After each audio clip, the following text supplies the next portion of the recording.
ढेर सारा आशीर्वाद दे हम ये चैनल के आप लोग सब्सक्राइब करें। तो दोस्तों पवन सिंह जी जाड़ा स्पेशल गाने का पोस्टर जब से रिलीज हुआ है फैंस के बीच में तबाही मच गया है। न इस पर टाइमिंग बताया गया है इस पोस्टर पे, न ही कोई खबर है अभी तक। आज रिलीज होने वाला था 5 बजे टीजर, लेकिन नहीं रिलीज हुआ। पता नहीं पवन सिंह के टीम वाले क्या कर रहे हैं। ये गाना तो पवन सिंह ऑफिशियल से पोस्ट भी नहीं हुआ है कोई भी सोशल मीडिया अकाउंट पे कि ये गाने के पोस्टर, और कोई पोस्टर लॉन्च हो जाता है लेकिन ये पोस्टर तो पवन सिंह के पेज से पोस्ट ही नहीं हुआ है। ये भी खबर नहीं है ये गाना कब आएगा, इसका टीजर कब आएगा। लेकिन टीम की ओर से कुछ जानकारी मिली है कि इस गाने का टीजर कल रिलीज किया जाएगा।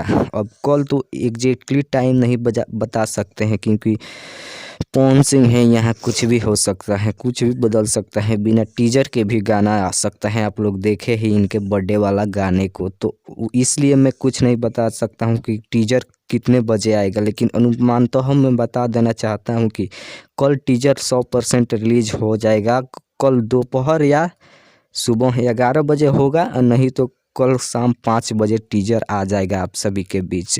तो जैसे ही टीजर आएगा मैं वीडियो बना दूंगा। आप लोग मेरे चैनल को सब्सक्राइब करके बेल आइकन दबा लीजिए और मेरे वीडियो को लाइक कर दीजिए सबसे पहले उस जानकारी को जानने के लिए, और टीजर को और वीडियो को देखने के लिए, पवन सिंह के इस गाने का जाड़ा vs गर्मी गाने का टीजर देखने के लिए। तो जल्द ही वीडियो को लाइक करके चैनल को सब्सक्राइब करें।